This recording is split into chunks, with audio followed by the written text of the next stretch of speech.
தீபாவளி தினமான நேற்று கர்நாடக தலைநகர் பெங்களூரு அருகே ஓரமாவு பகுதியில் அமைந்துள்ள பிரபல பர்னிச்சர் விற்பனை நிலையத்தில் நேற்று இரவு சுமார் 12 மணியளவில் திடீரென கரும்புகை வெளியானது.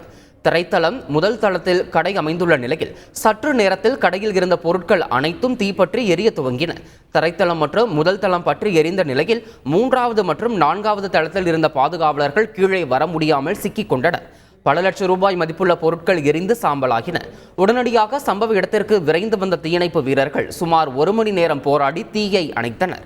மேலும் பாதுகாவலர்கள் பத்திரமாக மீட்கப்பட்டனர். கடைக்குள் மின்கசிவு ஏற்பட்டு தீ விபத்து நடந்துள்ளதாக போலீசாரின் முதற்கட்ட விசாரணையில் தெரிய வந்துள்ளது.